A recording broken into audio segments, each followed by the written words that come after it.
That's his autobiography there. I haven't seen this one before. Yeah. Oh, wait.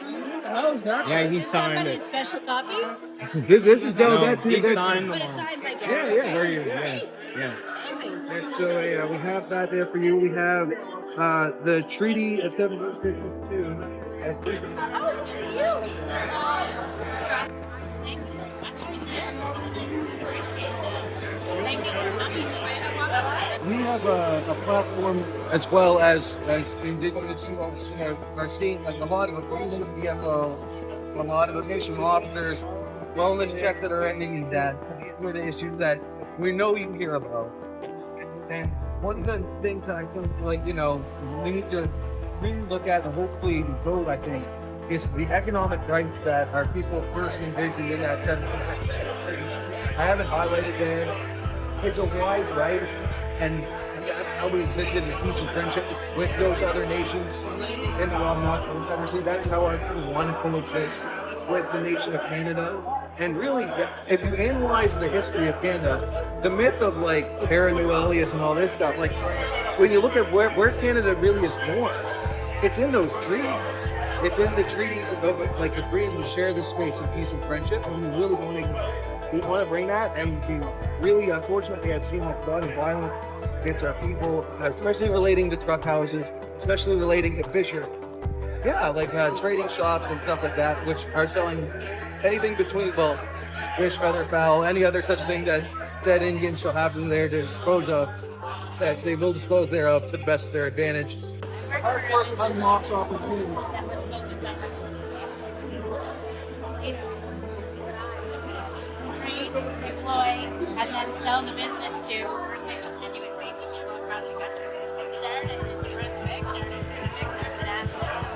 built up in Metapanagia, and then we built it out nationally, and then we sold off majority Indigenous ownership once there was enough First Nations Inuit Métis people trained as software testers.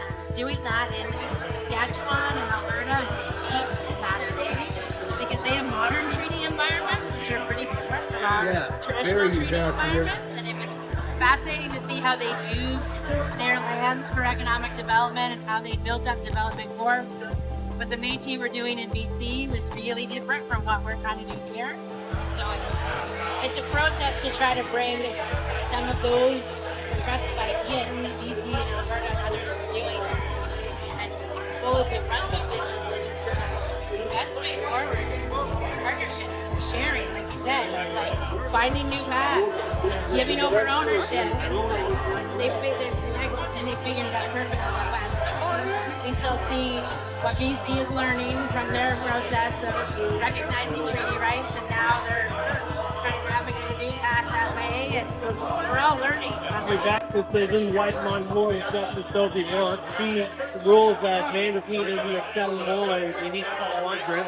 And that's basically all these new decisions. You gotta get past just the whole context around moderate livelihood that I think are very patronizing. And I'm about unity, like bringing our people together with other nations. And it was always said in the treaty, in the 1752 treaty, that we never surrendered or ceded any of our lands. It's all unceded Mi'kmaq territory, and it really like makes me proud when we have premiers such as yourself that recognize this, you know, because that shows me that we still have hope. We have hope, and I think we can build the relationship that we need. That's what we gotta do. We gotta build a new path. Absolutely. Because we can't wave a wand and make it 1752 again, right? Like that's not where we are. Yeah. So how do we go from here?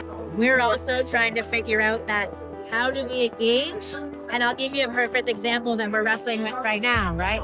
It's easy for us to engage with the colonial system, where reserves and chiefs and nations were created and linked up with the federal government, and there's a model there. But then in New Brunswick, we have the traditional chief, who was chosen through traditional means by a certain group of people that aren't land-based. And so how do we engage with Ron and those folks, and when they're in two different positions, how do we manage those two systems, and then you add the two land claim territories. LC Bucktuck tends to stand to the side and do their own thing, and so we're trying to figure out, okay, we want to engage with you the way you want to be engaged with. How do we do that, respecting everybody's